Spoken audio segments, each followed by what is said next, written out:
Hi, welcome to episode 2 of Real Estate Unleashed. I am your host, Bridget Quinn. You can find me on social media at B Quinn Realtor. And I'm Regan Hildebrand, and you can find me on social media at Regan.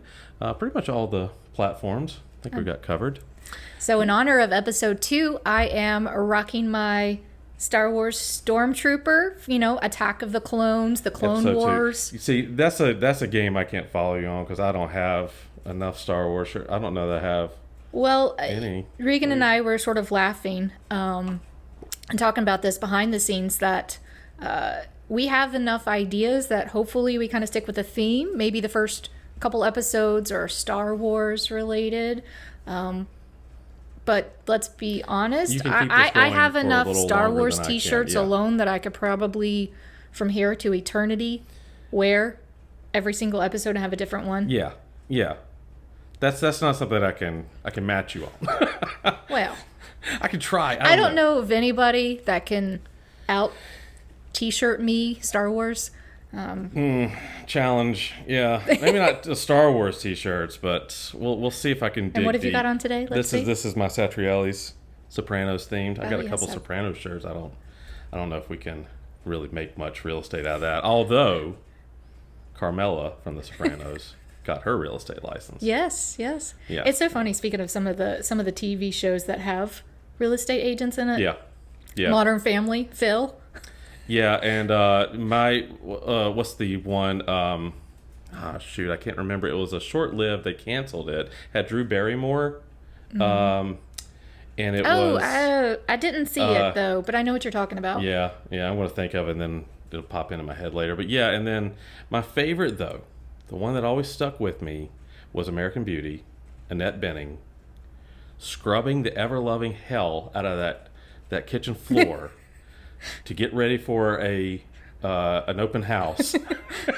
And now when I get ready for open houses. I don't scrub the floor for open houses. No. It has been a while since we've done an open house, though. It's been a little bit. Everything changed with the pandemic. And, right. I think we mentioned in the first episode, everyone slammed on the brakes. The shifty menace. The shifting menace. Shifty menace. Everyone slammed on the brakes. We didn't get to do any open houses. And open houses are fun. Most of the time. Sometimes. Get to meet new and exciting people. You certainly meet a lot of different people. You certainly do. And real estate's all about meeting people. It is. It's about networking and who do you know? Who do you not know? How do you get those different leads or interacting with different types of people, right? Yeah. And, for those that might be coming into this completely unaware of all the different little lingo and everything, we talk about lead generation. We talk about how do you create that pipeline of active leads, and leads turn into clients, and clients are the ones that actually go out and buy and sell the house, or maybe and some investors. Of them come from another term, sphere of influence, right?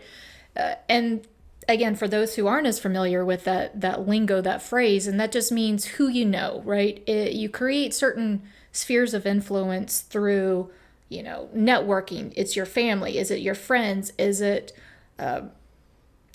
conventions? Is it, do you go out and as people in your neighborhood? Yeah, you've got the Star Wars thing. So I definitely have the Star Wars thing going on. You have the cosplay, and don't want to call you out, but well, I let my geek flag fly a lot of the times. I have had several clients that I know through my cosplay friends, the convention sort of theme. Let me cut you off and ask.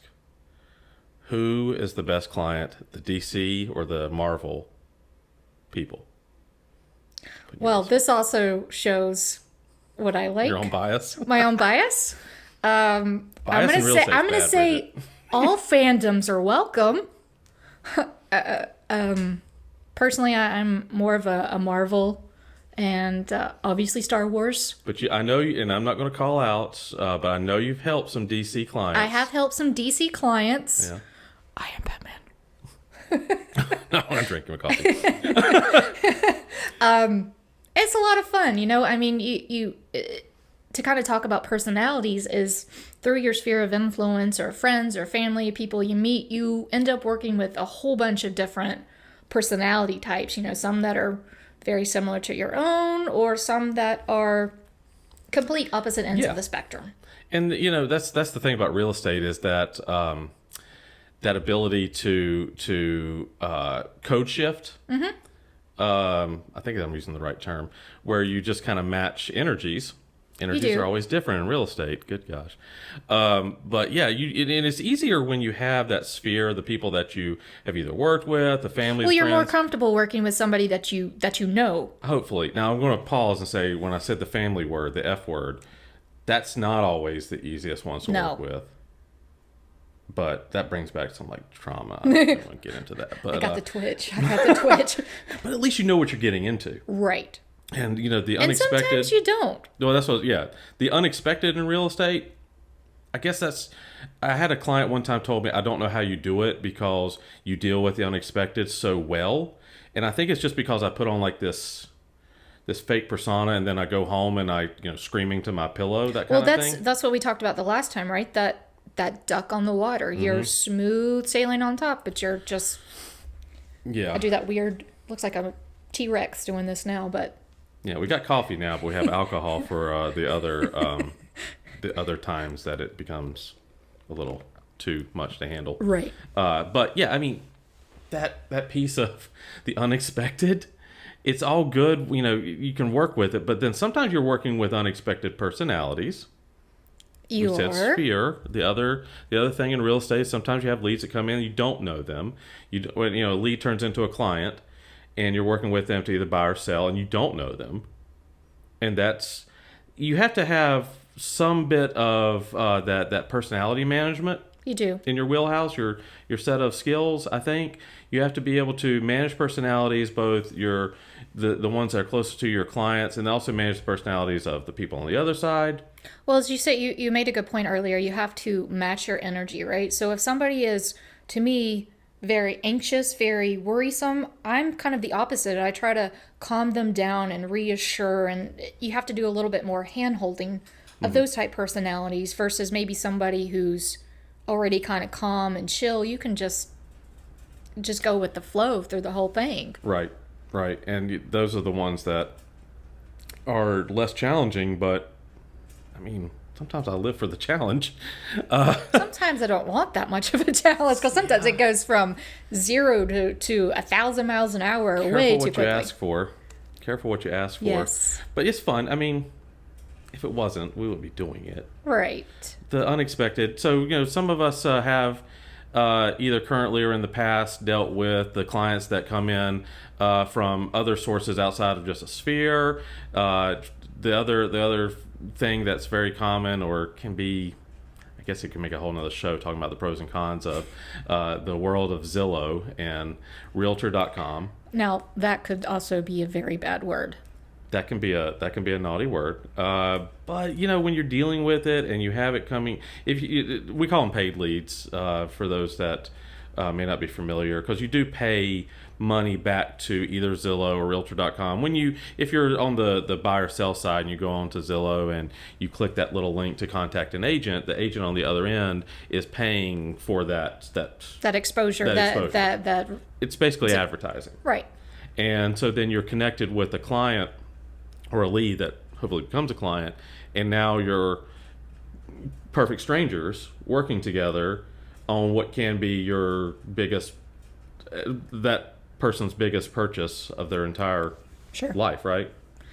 Overwhelming, to say the least, for a lot of people, when you're working with a stranger and having them, well, especially if they're first-time home buyers, they've never done it before, they don't know what to expect, and then you're having to now match personalities to figure out what type of person you're working with and teach them about the procedure and what to expect and what's going to go down, and here's what you do, here's what not to do, right? Because that's just as important. So it can be a lot. It can be a whole lot. So, in that mindset, or that thinking about that, like, we all have moments that jump out to us, good and bad. You do. of past experiences, and I'll ask you first. What's that one moment, whether it be a somebody from your sphere or someone unknowing that comes to your mind when you think about like, this is different, this is unique? I don't know about different or unique, but I've certainly have been blessed to work with so many decent people. In all fairness, I really haven't had a bad client. Knock on wood, thank God. Yeah. But my clients we'll talk are next week when you jinx yourself. probably. But in all honesty, most of my clients have been really fun. I like to see how excited they get when they walk into, you can just see it in their eyes, right? They walk into it and it's the house. And they start picturing themselves, oh, this there and that there. And I like to see their giddiness of that and see what they're looking forward to. And some of them are a little bit more quirky, more towards my side of things. And they're like, oh, this would be a great, cosplay closet, or I'm going to hang all of my stuff in here. And it's like, actually, I was thinking the same thing. So, I mean, I enjoy that part more so than anything. I love it when a client, like, you walk into a room and you see it and you're thinking, my God, this is an unmitigated disaster. Why in the absolute hell did the listing agent allow this home to be presented this way?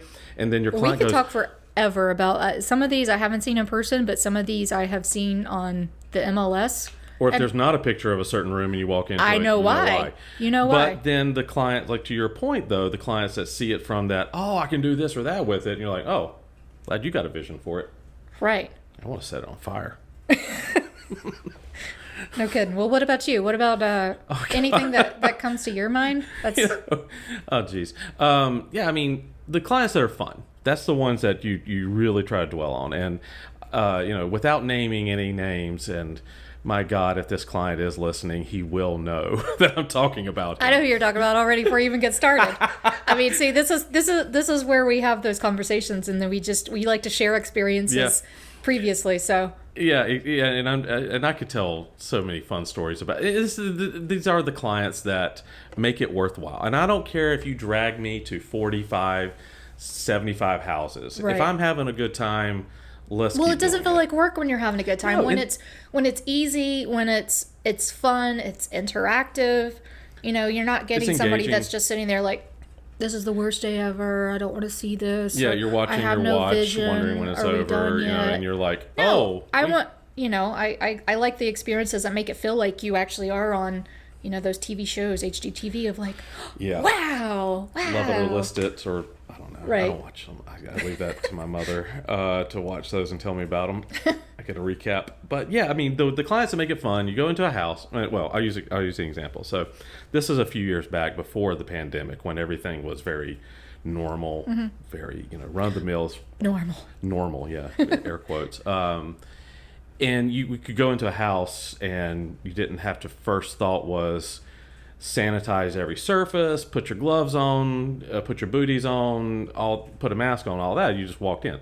So this client, who we'd already seen a few houses at this point, but it was still getting to know each other. And we walk into, and now I'll also preface this by saying this was before every Black Friday or Amazon Prime Day, you could get a one of the Echoes for like $10. Right. So finding a house with an actual smart home feature, Echo or the Alexa devices, was unusual. Well, not to my client. We walk in this house and he looks at me and he goes, watch this. Famous last words. And he says, Alexa, order toilet paper. Okay, what? And then I hear it over in the corner. Oh, gosh. 24-pack Amazon brand toilet paper has been added to your shopping cart. Would you like to... You know what? Fun fact, Regan has also done this at my house. That's true. Who do you think I learned it from?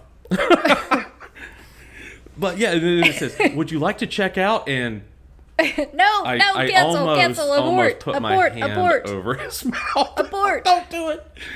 don't do it. You might want to buy this house, and then you might owe them for a 24 pack of toilet paper. But yeah, I mean, then of course, every house I go in after that point, I'm just waiting. You're just like, It's do gonna do it I? again. Do I? Or don't I? Oh yeah, don't I? Yeah. I will say, before I got into real estate, this is kind of a funny story. My best friend and I used to, when we didn't have anything to do on a Saturday, she and I would go to some random open houses of houses that were, cute and stuff. Again, before I was in real estate. And she and I would be like, pretend we were wife and go in and like looking for the perfect house and just be like, oh no, this room wouldn't do for us, or this room would. So Yeah.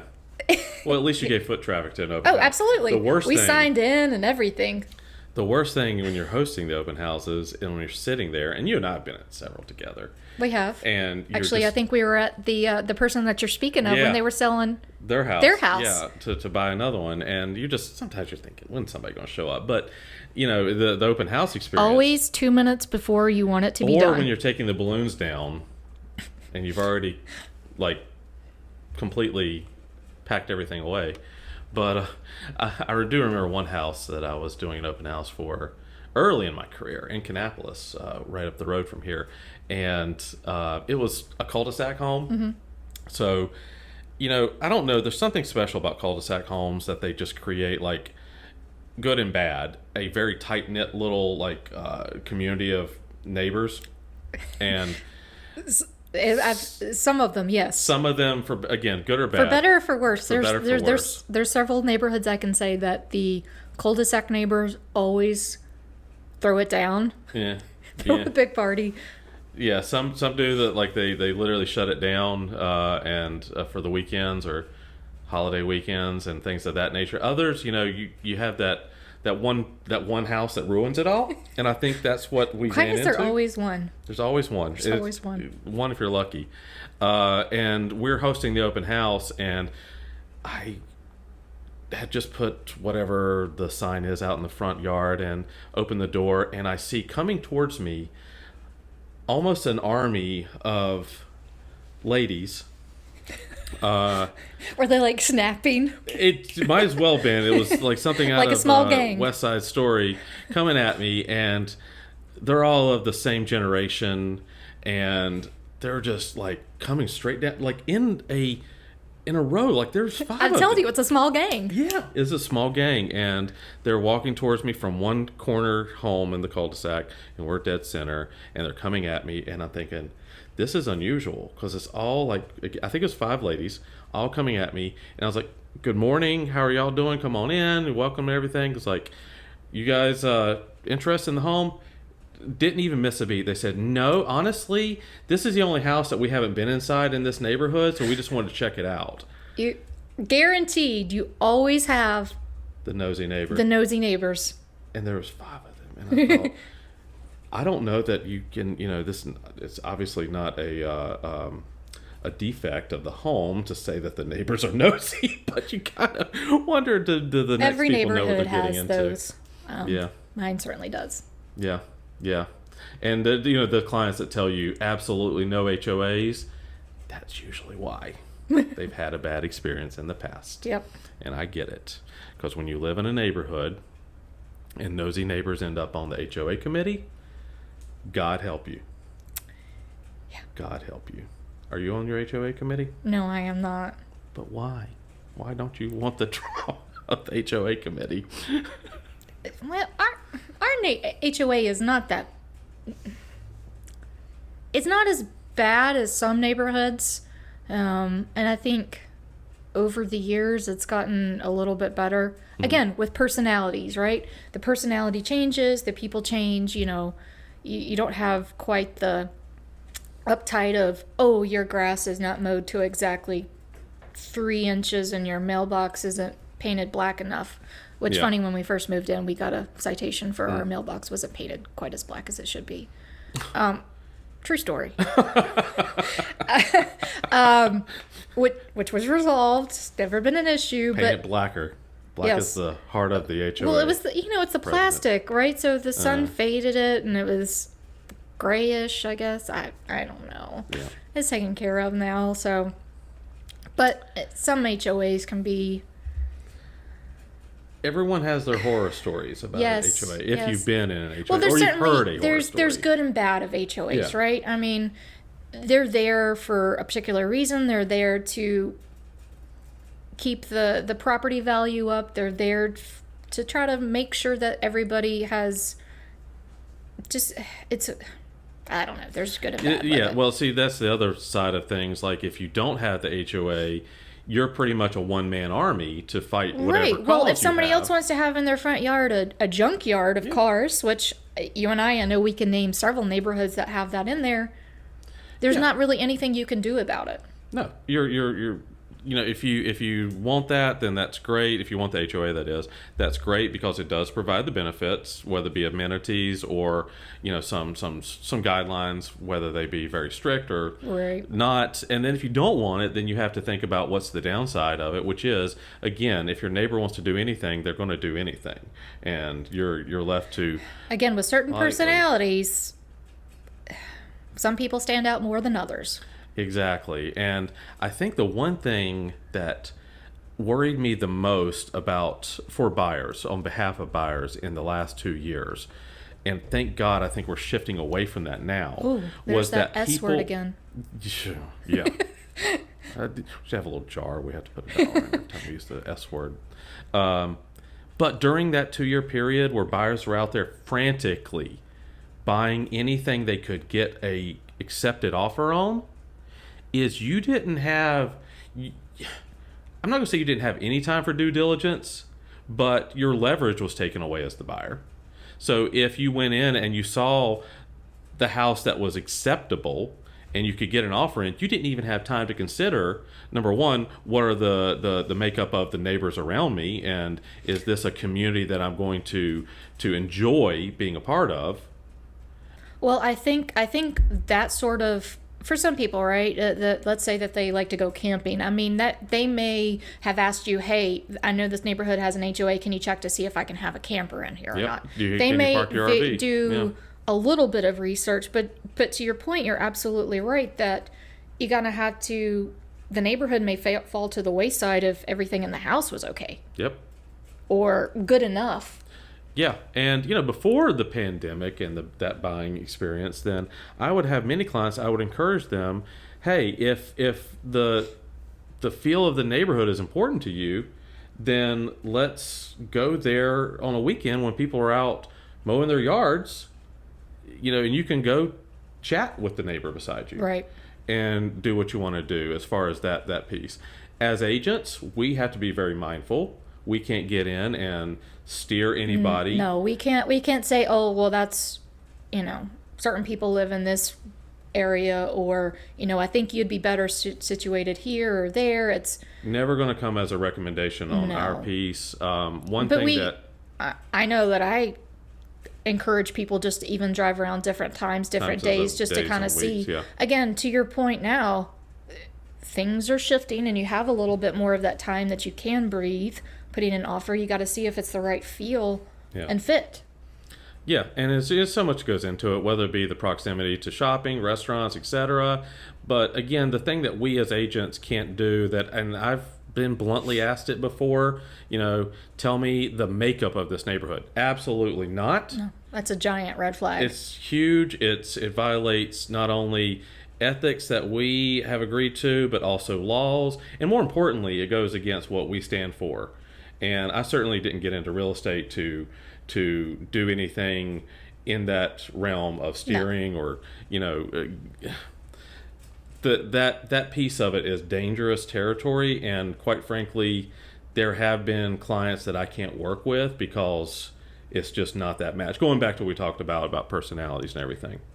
Yeah, I will say, getting started in real estate, the one thing that you do learn in pre-licensing, which I feel like you don't learn what you should as a realtor in pre-license to You're get your telling me license. that measuring by meets and bounds hasn't been applicable to you in the No, last when have I several ever years of your measured by career? meets and bounds? Yeah, you don't know how many townships are in No, blah blah yada. no. I mean, I can say that I know how many.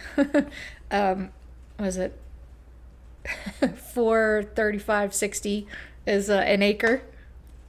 Yeah. Because it's the four little old ladies doing 35 in the 60 zone. Yeah.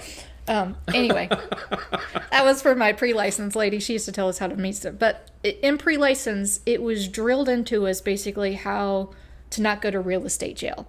It was constantly, you don't want this brown envelope, you don't want this, you don't want that. Here's what not to do. And doing some of those things would certainly land you in real estate jail. More importantly, though, I think the piece that people need to understand when it comes to real estate is we not only have a real estate commission in North Carolina, it's the North Carolina Real Estate Commission that governs what we do as agents. We also have the National Association of Realtors and a code of ethics that we subscribe to. As a real estate agent, you do not have to be a realtor. But most real estate agents are realtors. In residential, yeah.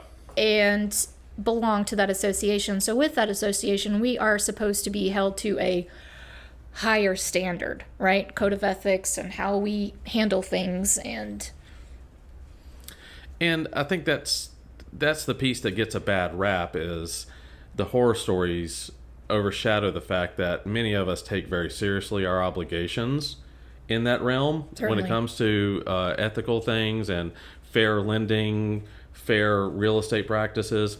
Well, you know yourself, right? If you go to a restaurant, let's say, and you have a good experience and you tell somebody, you know, that one person may tell somebody else or they may go and figure it out. But if you have a bad experience and you tell one person, now 20 people know that it's a bad experience. So to your point, most people, not most people, but I think people misunderstand and they only think about the bad things associated with realtors. Yeah.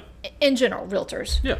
So we are, you know, and I remember my pre-licensing instructor, however many years back, was hammering just the bad rap that agents get when you look across like the most distrusted professions, and we're at the bottom, you know, along with lawyers and the ambulance chasing lawyers and I hate to throw it out there, but car salesmen are down there too. Well, we get a stereotype, right? It's a stereotype, but it's also because there have been well-documented bad experiences. Well, the few bad apples spoil the bunch, right? And, you know, with that, I think comes a certain responsibility to associate ourselves with, again, going back to that who you pull into your sphere and everything, with good people. And, you know, you and I have talked about it off mic before too, with the importance of having lending partners that are trustworthy, home inspectors that come out and do an honest, trustworthy job, and to have a network that network is follows the absolutely same. important. Yeah, it's so important. It follows the same ethical guidelines that we not only agree to through NAR, but just our own personal beliefs. It's huge. I mean, there've been plenty of horror stories, also nightmare stories of when someone that you're trying to work with has not done their job right. And usually it's on the lending side. Unfortunately. Yeah. And that, you know, that's a topic for another show. I know we're getting a little tight on time, but you know, that's something that I think we share as a point of pride, is being able to I'm never going to tell a client, hey, work with this lender, work with this home inspector. No, we both have had to work with people, either lenders or maybe insurance or somebody that we haven't worked with before. Sometimes that's been... And it works out really well in some cases. Fantastic. And now they become, hey, that had such a great experience with XYZ that now I'm using it. Or sometimes it's, you know what, I really had to babysit. Please don't ever, FYI, use these again for whatever reason. And, you know, it's a lot of times I've had some bad experiences with the... Like you said, it can be it can be insurance, it can be attorneys, it can be lenders, and they've come back and said, you know what, our bad, we dropped the ball, give us another shot. And I'm happy to give people another shot, but I will always be very honest with a client, whether it be a buyer or seller, and tell them, based on past experience, I feel pretty comfortable giving you a list here of some folks that have worked out really well. And that's where it comes in that I think I speak for the both of us that we worked with such great clients overall that, they've given us their honest feedback of like, hey, this went well, or you know what, I took your advice, but hey, you know what, I decided to go this way instead with, maybe insurance or something like that. So it's always a learning game for us on who to work with or network, and even dealing with different personalities. Yeah, and that's just something you learn from trial and error, and sometimes it makes for funny stories. Lots of trial, lots of error. Lots, and it's on our side as well. I mean, it's not like you're not perfect. Sitting here. Again, no, we talked about this last time. We're not perfect. Oh, I mean, confession time. It could be another segment as well, but plenty of times when you mix up a date on the calendar, you forget a time or something like that, and all these little pieces. It's all little cogs in a big system that has to flow perfectly to get you to closing on time and get you the keys. And yeah, sometimes people, we're no different, drop the ball and we have to pick it up and apologize. But that honesty in the real estate, I think it all just comes back to honesty. Sure. And when somebody's being honest with you. You have that gut feeling. And if we can all just be honest and work fairly, we can get to the end result. And that's when we can sit down and cheers reflect. Cheers, another deal done. It's deal done. Deal done. So yeah, I mean that's the fun part of it all, is just navigating it and getting to the end successfully, handing keys. As you say, that's the goal, is to get to that finish line. Dream work. Hopefully you work with another great agent, which I can say, working the opposite side of the table with somebody else who's very like-minded. Mm-hmm. I've met some fantastic other agents, and I'm happy to, I always get excited when I see their name, or maybe see an offer from them, or I can then talk to the client and say, you know what, I had a great experience with this other agent. Again, I'm not telling you what to do, but I can offer this piece of advice that they were fantastic. If it comes down to two houses that are on the market and a buyer is looking at them both thinking, I like them equally, and there's a sign in the yard from an agent that I've had multiple good experiences with, I think that goes a long ways to say, look, if all of the things are equal, I know this agent, not to say anything bad about the other one, but I can tell you that I enjoyed working with them. Honestly. I can speak to it. Yeah, exactly. And everyone thinks real estate is hyper competitive, and in some cases it can be. Right. But out of all the agents that we work with, we know the ones that make for a fun experience and that we want to work with again if given the opportunity. Well, and hopefully there's other agents out there that when they see our offers or see our signs in the yard, hopefully they're thinking the same thing, because as you say, I think we're very honest, we're very straightforward, we're very real, and we do try to keep it fun. Yep. Because at the end of the day, I mean, I don't want to be a stick in the mud. I don't want to, I want to be memorable in a good way. And I think the thing that, and I know you've mentioned it before, during these, again, the past 2 years, that nasty S word, before it happened, we had to use every single ounce of influence we had to get a deal done if you're a buyer's agent. Now, if you're a seller's agent, and I'm going to do this for you, you basically sell yourself. You sell yourself. And so those moments that came up when I could honestly send an offer to a listing agent and say, you want to work with me because I have value. I have value. I'm a great communicator. I only want to do a deal that I know can close. I'm not going to send you an offer that I don't think has legitimate potential to close and on time. On time's a big factor. And I've chosen a network along with my clients here that'll get the job done. My clients have done their pre-approval. They've gone through underwriting, yada, yada, and we can get this done. And most importantly, you're going to enjoy working with me on this other side of the table. Easy peasy, lemon squeezy, right? It should get it done. So all that, that's part of the winning strategy. And it doesn't really change. Even if the market does continue to shift. We'll still be able to pull out winning deals. Yeah. Because we take pride, and that's all we do. And I hope that if this is your first time meeting us, or, if you've known us for a long time, I hope that you can see that we're passionate about what we do. We love what we do. And we have fun working together, just kind of telling it as it is, the authenticity. That's why we wanted to do the podcast, is because we felt like, we have something to share as far as good, meaningful, and positivity. Add value too, right? Yeah. Hopefully, yeah. Hopefully you get some sort of little nugget of takeaway. Something that you can use to be better situated, whether you are a buyer or seller, whether you're even an agent listening. And if you are, and you're in this area, we'd love to talk to you if you share common values with us. Well, you say that agents, there's a lot of competition in that, but it's not so much competition that we're here to duke it out, to battle each other. We're only as strong as our weakest link. Yep. So if somebody else, we can offer true value, it's whether brainstorm ideas or tell you how we handle things, that's what we're here for. Yeah. So I think even as agents in the Charlotte area, if everybody could step up their game, the ones that benefit are going to be clients. Yep. Exactly. So we bring a lot to the table because we feel it does add that value.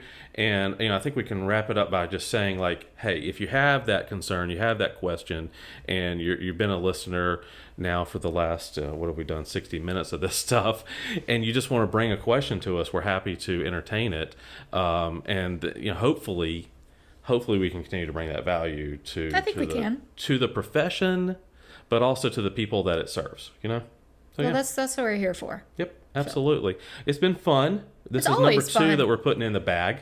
Absolutely. We're excited to keep it going. Again, reach out to us on social media. I'm Regan on all social media. I am B. Quinn Realtor on all social media. All right. Thanks, guys. Look forward to seeing you on episode 3. We'll see you next time.